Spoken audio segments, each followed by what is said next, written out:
This past Tuesday, a parent's presentation at Ottawa Carleton District School Board was cut short when a trustee declared that the presentation was harmful. This parent was questioning washroom usage for transgender students at their daughter's school. Censorship at Ontario school boards is not new. Last year, a teacher brought a presentation about age-appropriate books to Waterloo Region District School Board and was cut off by the trustees midway through.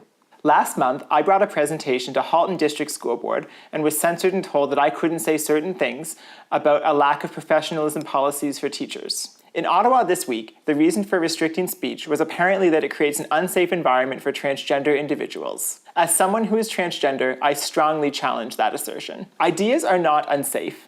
The way that democracy works is we bring ideas forward, we deliberate on how they align with our laws and values, and we collectively vote on how we want to move forward.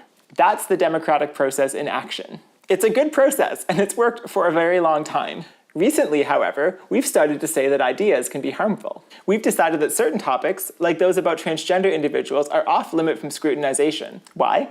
Because now anything that might make somebody feel uncomfortable has been rebranded as harmful and shut down. Look, it's okay for us to disagree. It's important for us to disagree. Let this parent speak. Maybe you'll end up disagreeing with him. That's okay. Maybe his comments will result in some discussion. That's a good thing. That would be democracy working as it's supposed to do. Do we not believe that good ideas will rise to the top? Do we not have confidence that open discussion will yield the best ideas that are workable for everybody? If we don't believe in the power of open discussion, then why do we have school boards at all? Why do we even have trustees? How much easier would it be if we just cut out the part where school board trustees debate and question one another and just did whatever the highest paid school board employee wants to do in their school? It would be easier, but it wouldn't be democratic, would it? Let's talk about harm. Transgender hate does exist. I've experienced it, and it's unacceptable. But we do our democracy a disservice when we decide that a politely expressed question at a school board meeting is transphobia. Some people seem to think that shutting down discussion of transgender matters protects transgender people. It doesn't. Repressing democracy in the name of transgender people is fueling continual hate against the transgender community.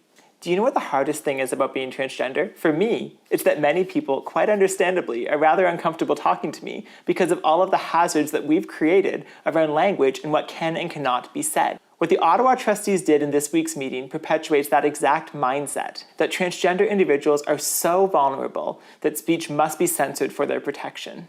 See, this isn't even about washrooms anymore now, is it?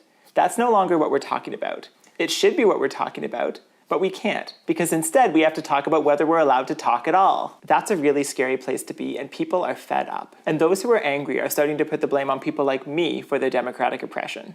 You want to create safe spaces in our schools? Then let's talk about it. Let's bring everybody to the table and let's have the discussions that we need to have. Let's hear their concerns, and maybe we'll learn something from them while we're at it. Because as long as we continue to repress the conversation, things are only going to continue to get worse.